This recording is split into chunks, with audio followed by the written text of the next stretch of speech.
We're amazed that many people have turned up for starters. So the first thing is to say that the name Poyntzpass, two bits, the Poynts bit and the Pass bit. We are really at the bottom of a valley here, which according to those who know about these things, was scooped out by the water when the ice age was receding. And the meltwater from the great heaps of ice flowed for hundreds of years south into Carlingford Lough and scooped out this valley. And when the ice had all gone, the bottom of this valley was a real mess of bogs and marshes and swampland. Now a pass, we're all familiar with the idea of a pass in the mountains, the Khyber Pass or the Bremer Pass or whatever. A pass here was a pass through this bog or this marsh. There were two or three places between Lough Neagh and Carlingford Lough where you could get across this bog, and one of them was here. Now, around at the end of the 16th century, that's 1590s, when the O'Neillite Wars were taking place, a garrison was put here to guard the pass across the bog. And the pass was given the name of the officer in charge of the garrison.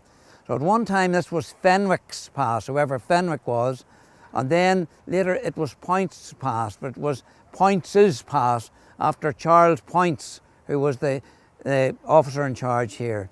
And he was at one time supposed to have fought off a great body of O'Neill's men who were stationed up at Tyrone's ditches, Tyrone being the Earl of Tyrone's ditches. And as a reward when the war was over, he was given 500 acres of land in the townland of Brannock. That's between here and Acton. And I don't want to go down that particular road at the moment.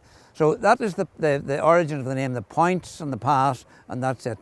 Now, this pass, there was Sir Toby Poynts, son of Charles Poynts, built a wooden bridge across there and wanted to charge tolls. He was before his time for people crossing the bridge, but no one knows whether he ever managed to do it or not. But Poyntzpass, it basically grew up, the village grew up, or little hamlet of some sort grew up around that bridge. Now, in the 1730s, the canal was constructed here.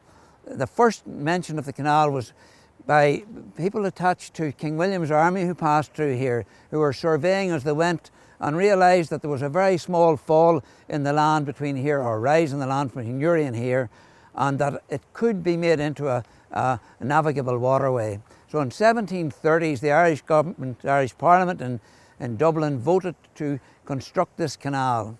And it was constructed between 1732 and I think 1741 when the first barges passed down here, bringing coal from Coal Island to Dublin. Now, this is Moody's Locks. I think it's the 12th lock from Newry on the Inland Canal. Moody's Locks was unique in that it was built twice. The first lock was up where the bridge is up there, and Moody's Lock House was built up there at the bridge where those cars are parked. But there was some fault in it, I don't know what, and they had to build the locks again. But by the time they moved the locks to here, they had already built the lock house.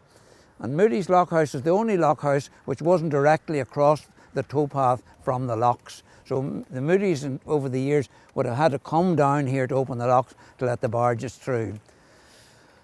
We'll move on up the street a wee bit and see what will come up to something else. If you think of anything you want to ask me, do feel free. If I don't know, I shall make it up. See the bridge? You didn't mention the unloading wharves. Oh yes, yes. Well, of course. 78 feet, Frank. Sorry? 78 feet between here and Newry. 78 feet, yes, 78 feet. The same height as the spire in the cathedral in Newry. That's the height of the fall. There was, of course, one of the typical hump bridges here, which allowed the barges to pass under. That was taken away around 1951 or something like that, I think it was. And then later on, Moody's Lock House, which was dead on the corner here, it was demolished despite the efforts of the local History Society to try to get it retained. The warehouses over there, which were demolished last year, they would have stored things, lots of things like coal and timber and so forth. The canal, which was built to bring coal from Coal Island to Dublin, actually ended up bringing coal from Lancashire coal and so forth up the opposite direction, and basically led to the closing of the coal mines at Coal Island. But things like turf or peat from up that direction, timber, apples, potatoes, anything bulky was brought on the canal and often stored there, and those were quite busy warehouses at one time. Now we're going to go over to the signal cabin. We have the key of the signal cabin. Now, going into the signal cabin, we couldn't all fit in at once. So if we're going to go in an orderly manner, anyone who would like to get in for a minute, and it'll only be a minute, so we'll go that far. All right? Where's Helen? Hello, Helen. You're at the service, Helen. Come on then. A few people. Get it. Just be careful now. We're not covered for overheads. Just walk in, walk out again.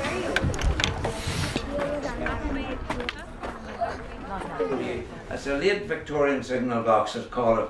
Initially, when this station was opened in 1862, there was no signal box here.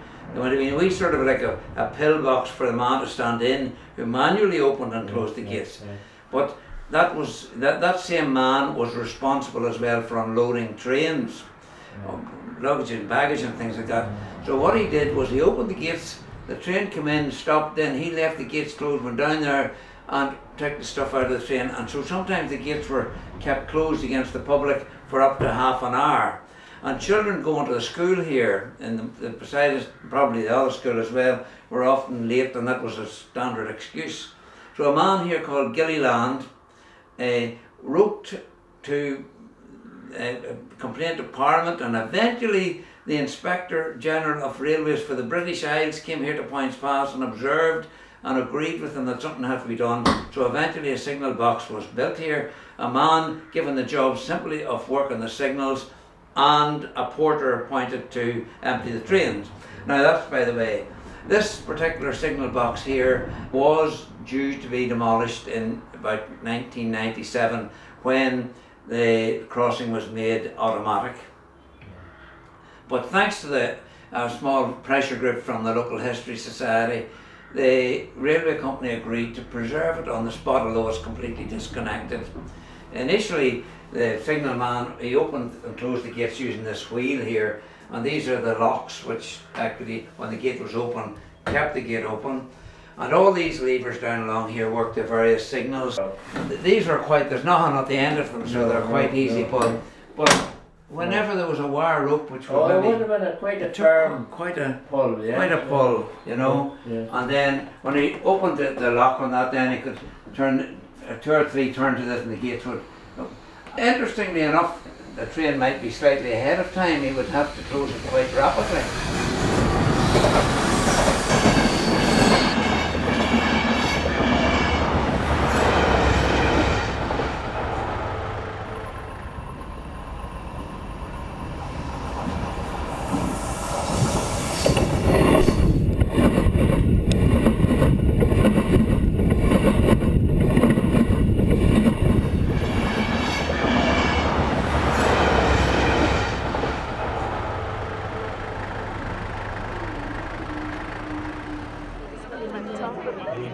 I was worried about whether Los Angeles £1,000,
had to be.